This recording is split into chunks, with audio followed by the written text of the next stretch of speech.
Hola, soy Ayelén y voy a leer un texto del libro Maestras Argentinas.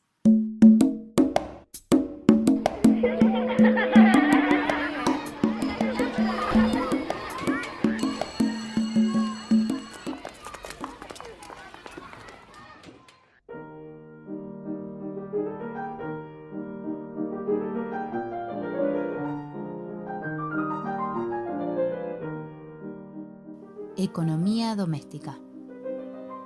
Formando a las futuras amas de casa.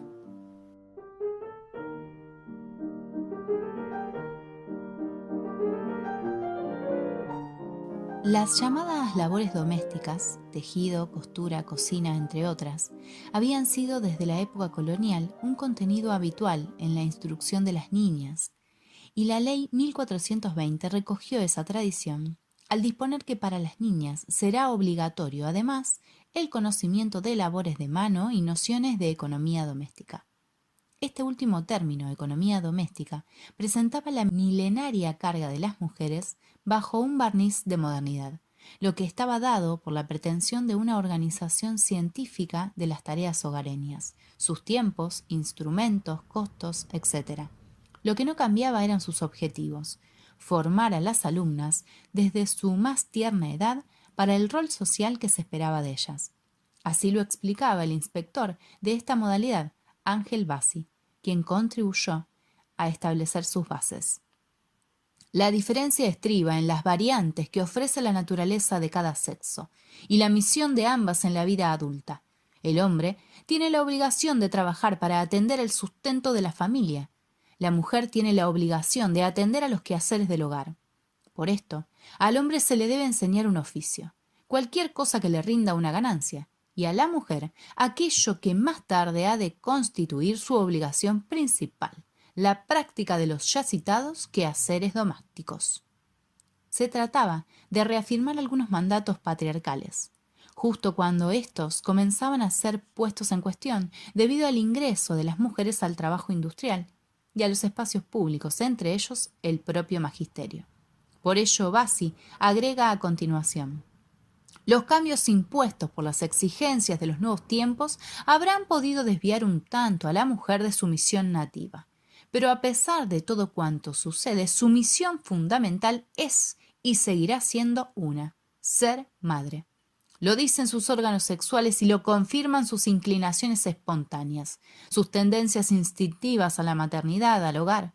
Para facilitar y asegurar su misión congénita, la civilización le ha creado el estado civil de esposa.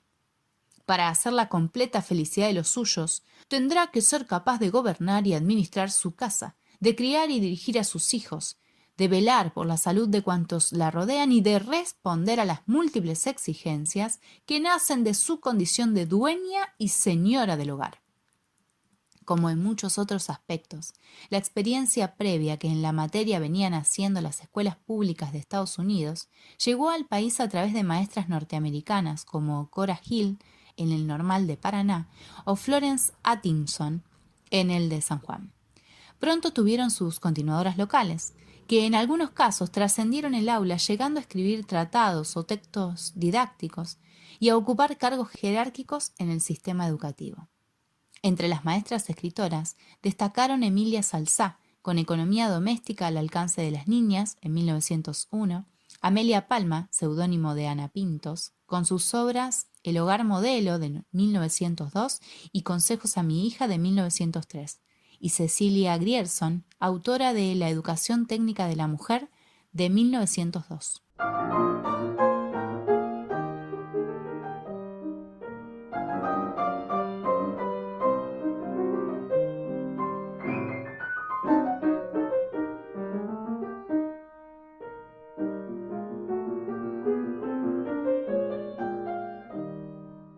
En 1904, cuando el Consejo Nacional de Educación creó los primeros cargos de inspectores para las materias especiales, el de Economía doméstica recayó en una mujer, Clotilde Guillem. También María Luisa Meji llegó a ser inspectora, amén de suscribir numerosos artículos en el Monitor de la Educación Común. Las profesoras de Economía doméstica también jugaron un importante papel en la creación de escuelas profesionales o de enseñanza técnica para la mujer. Laura Rosende de Mendonca fue la directora de la Escuela Profesional de Mujeres número 1, creada en 1900. Eduarda Rodríguez Larreta lo fue en el número 2 del mismo año.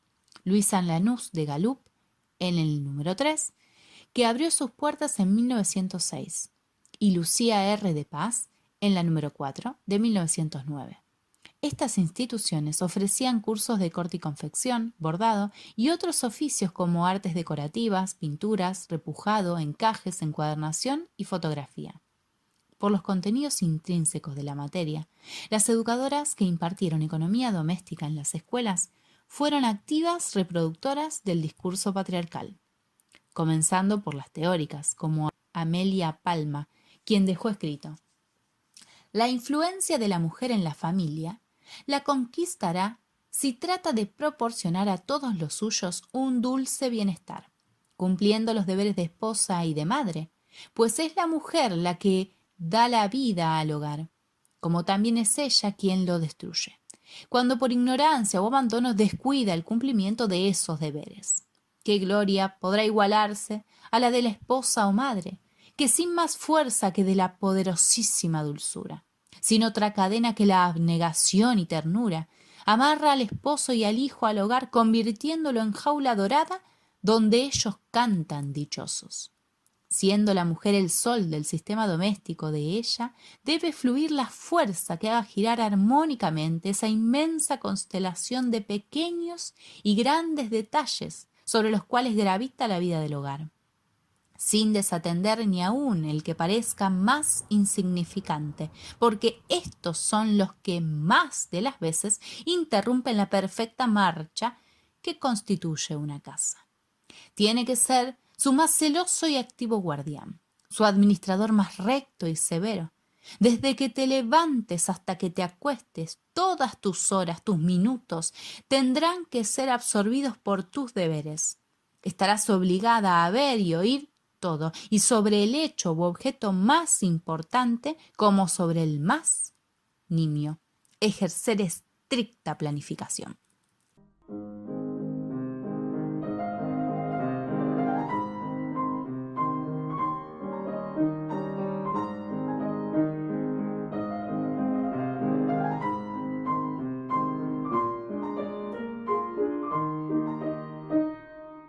La cosmovisión patriarcal imperante en la época era tan sólida que incluso en las más críticas fue dificultoso apartarse de la misma.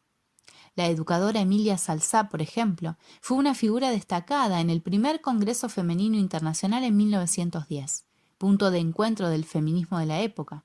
Sin embargo, aceptaba el rol doméstico asignado a las mujeres y buscaba optimizar el cumplimiento de esa función.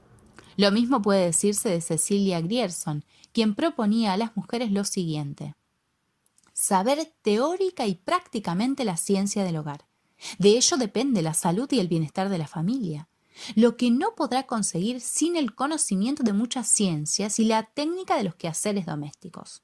Así, en la escuela común debe adquirir una idea práctica de la manera de realizar la cocina, la costura simple, zurcido, remiendo, renovación y transformación de ropa, corte y confección, nociones de lavado, planchado y demás quehaceres generales de una casa.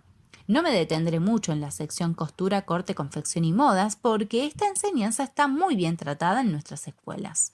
Solo nos resta combatir la tendencia al lujo, aconsejando suprimir por completo en las escuelas comunes los bordados en seda y oro, y en cambio dedicar más tiempo al zurcido, remiendo y renovación de lo usado. Las docentes más conservadoras impulsaron con entusiasmo estos mandatos.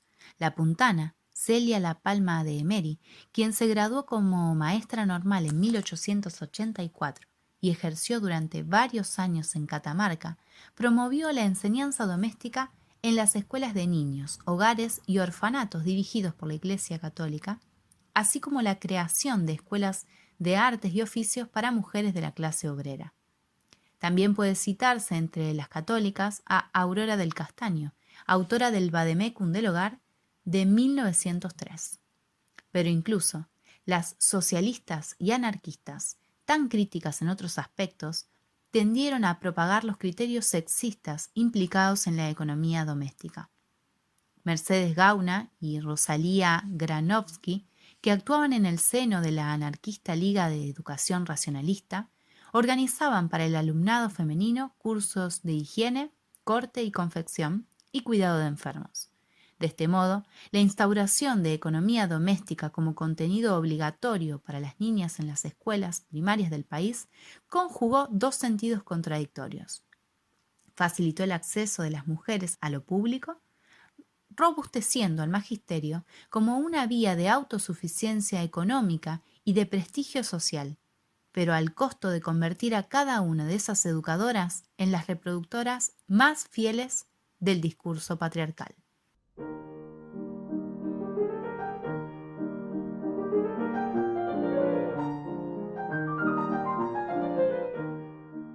Espero que hayan disfrutado la lectura. Yo disfruté mucho leer para ustedes. Soy Ayelen Romero, narradora, y trabajo en promoción de la lectura en la Biblioteca Argentina Dr. Juan Álvarez.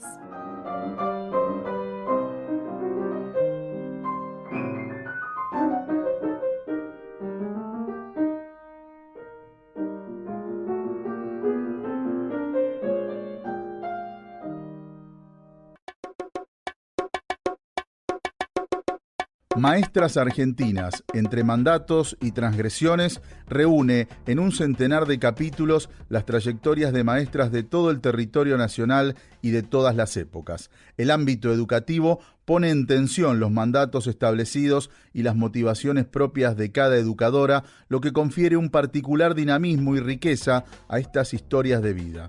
Algunas maestras fueron obedientes reproductoras del mandato estatal. Otras eligieron rumbos críticos, problematizaron la tarea docente, abrevaron en teorías renovadoras, bregaron por la inclusión, desarrollaron experiencias de educación no formal, cargaron sobre sus espaldas las escuelas rurales, eligieron alfabetizar en villas y en contextos de encierro, o fueron pioneras en la educación para personas con discapacidad. Muchas rechazaron el modelo patriarcal que las limitaba al hogar y el aula, ocupando nuevos espacios en el periodismo, la literatura, el arte, la universidad, el parlamento y otros. Están presentes también las maestras que lucharon por la educación pública, común, laica y gratuita, y aquellas que, asumiendo su condición de trabajadoras, impulsaron la organización sindical. Asimismo, las que soñaron con una sociedad más justa y se transformaron en militantes socialistas, anarquistas, comunistas, peronistas o radicales, así como en feministas, ecologistas y defensoras de los derechos humanos. Ya en el siglo XXI llegan por primera vez a las aulas maestras de los pueblos originarios y disidencias sexuales. Todas estas historias van tejiendo la trama de una historia desde abajo de la educación en nuestro país. Maestras Argentinas es un proyecto colectivo. A las más de 80 autoras y autores de los diferentes capítulos se suman numerosos intérpretes que a través de la narración oral hacen posible este audiolibro. Eduardo Mancini y Mariana Caballero fueron los compiladores y la edición es una producción conjunta del Centro Cultural La Toma, la Asociación Civil Inconsciente Colectivo y la Cooperativa de Pensamiento Margarito Tereré. Este material es de difusión libre.